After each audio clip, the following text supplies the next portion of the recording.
Olá, meus queridos irmãos, que a paz do nosso Senhor Jesus Cristo esteja sobre a sua vida e sobre a sua família, hoje e sempre.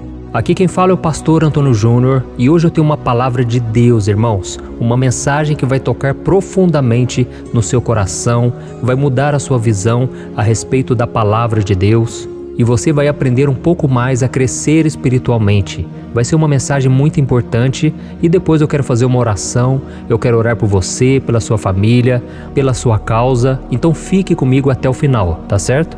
E se você ainda não se inscreveu aqui no meu canal, clica no botão abaixo, inscrever-se e do lado vai aparecer um sininho. É muito importante que você ative esse sininho para que você não perca nenhuma notificação sempre que eu colocar um vídeo novo. E se você não tem recebido as notificações, é só você acessar o YouTube e pesquisar por Pastor Antônio Júnior e assim você vai ver os vídeos mais recentes que eu coloquei, tá bom? Então vamos começar, irmãos. Eu quero ler um versículo que está em 1 Coríntios, capítulo 1, o versículo 21, que diz assim: Na sabedoria de Deus, o mundo não o conheceu por meio da sabedoria humana. Agradou a Deus salvar aqueles que creem por meio da loucura da pregação. Irmãos, é sobre isso que eu quero falar com vocês hoje, a importância da pregação. Assim que Jesus morreu e ressuscitou, a Bíblia diz que começou ali a igreja. A igreja não é um templo, não é um lugar feito por mãos humanas, mas são pessoas comuns, pessoas que foram transformadas pelo Evangelho e que elas formam esse grupo de pessoas conhecido como igreja. E aquela igreja depois de Cristo, ela era conhecida como a igreja primitiva. Se hoje nós temos acesso ao Evangelho, à Bíblia, podemos conhecer Jesus e sermos salvos, foi porque homens e mulheres do passado foram ousados na pregação. Aquelas pessoas acreditavam na pregação e no ensino da Bíblia, que é a palavra de Deus. E da mesma forma, se você deseja estar mais perto do Senhor, você precisa amar a sua palavra, porque o Senhor fala com seus filhos através dela. Então me mostre uma pessoa que estuda a Bíblia, que procura saber mais sobre a palavra de Deus, e eu vou te mostrar uma pessoa que pode crescer espiritualmente. E neste versículo que eu acabei de ler para você, diz que o plano de salvação, o plano de Deus para a vida do ser humano, não é conhecido pela sabedoria humana, mas é conhecido através da loucura da pregação. E por que uma loucura? Porque nós, irmãos, nós estávamos perdidos, cada um estava seguindo o seu próprio caminho. A Bíblia diz que nós estávamos como ovelhas desgarradas, cada um seguindo o seu curso. Mas de repente nós começamos a ouvir falar do Evangelho, nós começamos a chegar à conclusão de que nós estávamos errados, de que deveríamos nos converter, ou seja, dar meia volta e agora começar a trilhar o caminho de Deus. E para a sabedoria do homem isso é loucura, porque o homem não gosta de ser confrontado, o homem não gosta de saber que ele está errado. Mas o Evangelho vem exatamente para isso, para mostrar que nós estávamos errados, estávamos indo para o inferno, longe da presença de Deus, mas Jesus veio para nos salvar. E aqueles que decidem se arrepender e crer em Jesus como o enviado de Deus para a nossa salvação, eles são perdoados e são salvos. Amém? Quando nós começamos a ler o livro de Atos, que é o livro depois da ressurreição de Jesus, nós podemos encontrar diversos exemplos de como Deus honrou o ensino e a pregação da sua palavra. E tem um exemplo muito interessante de quando o apóstolo Paulo ele foi pregar em Atenas, que era o centro da filosofia da época. Ali havia muitos pensadores, filósofos, e Paulo ele levou a palavra de Deus. Isso está registrado no livro de Atos, capítulo 17. Ali se reuniam os grandes intelectuais, os grandes filósofos gregos, e o que Paulo fez? Será que ele apresentou uma peça teatral para eles? Afinal de contas, a Grécia foi o berço do teatro. Ele poderia ter usado uma peça para contar a história de Jesus. Mas a Bíblia diz que Paulo pregou o Evangelho. Quando ele chegou naquele lugar, ele viu muitas imagens de escultura e ele aproveitou a ocasião para dizer que Deus estava muito acima das religiões deles. E eu quero ler para você uma passagem que está em Atos 17, do versículo 29 ao 32. Olha o que está escrito. Nós viemos de Deus, por isso não devemos pensar que a divindade é semelhante a uma escultura de ouro, prata ou pedra, feita pela arte e imaginação do homem. No passado, Deus não levou em conta essa ignorância, mas agora ordena que todos, em todo lugar, se arrependam, pois Ele estabeleceu um dia em que há de julgar o mundo com justiça, por meio do seu Filho Jesus, e deu provas disso a todos, ressuscitando-o dentre os mortos. Quando ouviram sobre a ressurreição dos mortos, alguns deles zombaram e outros disseram: a esse respeito, nós o ouviremos outra vez. Olha isso, irmãos, deu para entender porque a pregação é uma loucura? Aquelas pessoas, quando ouviram Paulo dizer que Jesus havia ressuscitado dentre os mortos e que ele era o único meio de salvação, as pessoas começaram a zombar, começaram a deixar Paulo de lado e foram fazer as suas coisas, tocar as suas vidas. Mas se nós continuarmos lendo essa passagem, nós vamos ver que algumas pessoas se converteram. Então, para Deus, irmãos, Ele não está se importando com a multidão. Ele quer saber daqueles que realmente estão dispostos a se arrepender e crer em Jesus como Senhor e Salvador. O grande problema é que nós vivemos numa época em que as pessoas não valorizam a pregação. Os sermões estão ficando cada vez mais curtos, cada vez mais rasos, e poucas pessoas têm dedicado um tempo para pregar, para evangelizar. Mas, irmãos, se nós quisermos crescer espiritualmente, se quisermos saber qual é a vontade de Deus para nós, nós devemos amar a palavra de Deus. Devemos procurar saber o que a Bíblia tem a dizer em cada área da nossa vida. Amém? A igreja primitiva entendeu isso, e por isso eles eram tão fortes, tão unidos, e por isso a presença do Espírito Santo estava tão presente na vida deles, porque eles gostavam de aprender, eles gostavam de saber qual é a vontade do Senhor.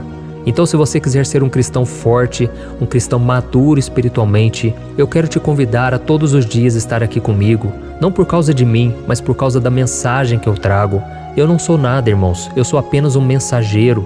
Deus me chamou com esse propósito, e não é só eu que falo da palavra de Deus. Procure conhecer pessoas que vão evangelizar, falar do amor de Deus, do Evangelho, pessoas que ensinam com clareza, sem trazer sensacionalismo, mas que trazem a verdade. Custe a quem custar, doa a quem doer. Amém? A Bíblia é conhecida como uma faca de dois gumes, que corta, que penetra no fundo da alma e que muitas vezes machuca, muitas vezes vai matar o velho homem, mas isso é bom, porque a Bíblia diz que o sofrimento que é gerado por Deus, ele traz vida, ele traz um recomeço. E não tem como você nascer espiritualmente se primeiro você não morrer para os seus pecados e para a sua vida antiga. Tá bom? Não deixe para depois, entregue a sua vida para Jesus hoje e venha conhecer a verdadeira felicidade, a verdadeira alegria, a verdadeira paz, de saber que você está em comunhão com Deus e que um dia todo choro e lamento irá se acabar e nós reinaremos com Cristo para sempre. Amém? Então agora eu quero fazer uma oração por você, eu quero orar pela sua vida espiritual principalmente, porque isso é o mais importante. Não adianta nada você ganhar dinheiro, você ter amigos, família, se Jesus não é o Senhor da sua vida. Não adianta nada você ter religião, você ir numa igreja, se Jesus ainda não te salvou, porque o que conta, irmãos, é a nossa salvação. Quando fecharmos nossos olhos aqui na terra e abrirmos do lado de lá, nós seremos julgados, mas o próprio Jesus garantiu que se nós cremos nele como Salvador, nós não entraremos em juízo, mas passaremos da morte para a vida.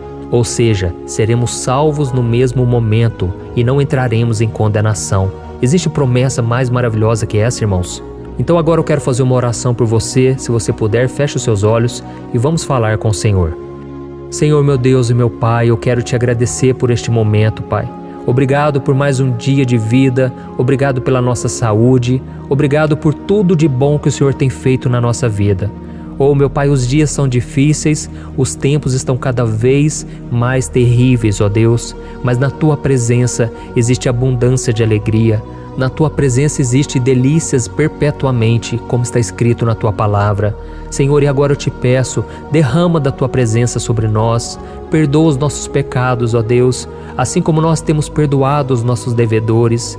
Jesus, entra na nossa vida. Eu intercedo agora por este irmão e por esta irmã que tem ouvido as minhas orações, mas que ainda não entregou sua vida para Jesus. Jesus, derrama da Tua misericórdia. Não deixe essa pessoa procrastinar, deixar para depois. Mas, Senhor, através do Teu Espírito Santo, convença do pecado. Jesus, nós cremos que Tu és a luz deste mundo. Tu és a alegria que nós precisamos. por isso eu te peço, preenche o nosso coração, Senhor. Não deixa a gente continuar a nossa vida do jeito que estamos. Quantas vezes, meu Pai, nós quebramos a cara, nós começamos a agir do nosso próprio jeito, no nosso próprio entendimento, e nós esquecemos que o Senhor é quem sabe de tudo e que nós devemos consultá-lo antes de qualquer coisa. Senhor, seja o nosso Deus, seja o nosso Senhor, o nosso Salvador. Guia os nossos passos, meu Pai. A vida de muitos que estão me ouvindo aqui está uma vida bagunçada, uma vida cheia de dívidas, cheia de problemas de relacionamentos, cheia de solidão, de tristeza. Mas Jesus, Tu és aquele que mudou vidas no passado e que continua mudando até hoje. Tu és o mesmo ontem, hoje e eternamente. Por isso eu te peço agora, Jesus, entra nesse coração. Muda, Senhor, totalmente a história dessa pessoa, que ela deixe de ser uma pessoa briguenta, uma pessoa que guarda mágoas, mas que o Senhor coloque o Teu amor, Pai, neste coração. Ajuda-nos, Senhor, a cumprir a Tua vontade. Ajuda-nos, Senhor, também a pregar para os outros, a falar do Teu amor, Senhor, e que tudo comece a partir do nosso próprio testemunho de vida. Senhor, que na nossa própria casa, na nossa família, as pessoas vejam a diferença que o Senhor faz, que as pessoas vejam a luz de Cristo em nós. Ó Senhor Jesus, muda cada área da nossa vida. Nós não queremos mais viver longe de Ti, mas queremos viver na Tua presença. E que o Senhor coloque também um amor muito grande no nosso coração pela Tua palavra, porque é a Tua palavra que nos transforma, que redime a nossa vida, que nos ajuda a libertar do pecado e a viver em santidade. Oh meu Pai, desde já eu te agradeço por esta mensagem, por esta oração e pela vida de cada um dos meus irmãos. Em nome de Jesus que eu oro e te agradeço. Amém. Glória a Deus. Oh meus amados, eu quero agradecer do fundo do coração. Vocês não imaginam a alegria que eu sinto quando eu oro por vocês, ao caminhar junto com vocês. Eu não te conheço pessoalmente, mas se Deus permitir, um dia vamos nos abraçar aqui na terra. Mas se não, nós nos encontraremos na eternidade com Jesus. Amém? Vai ser um tempo maravilhoso, vai durar toda a eternidade. E ali nós poderemos conversar, louvar ao Senhor. Vai ser um tempo precioso. Irmãos, eu confesso para vocês que eu penso muito sobre o céu. Eu penso na morte, mas eu penso no céu, que é a esperança do cristão. É a esperança que nunca morre, porque ela está firmada naquele que já venceu a morte por nós, que é Jesus Cristo. Amém? Olha, que Deus te abençoe poderosamente, que a sua vida seja cada dia mais abençoada, e eu vou ficar esperando você no próximo vídeo. E se você ainda não compartilhou, clique no botão abaixo do vídeo, compartilhar, e envie aí nos grupos de WhatsApp. Vamos espalhar a mensagem do Evangelho. Tá bom? Deus vai te usar muito na vida dessas pessoas, em nome de Jesus. Amém? Deus abençoe e até o próximo vídeo.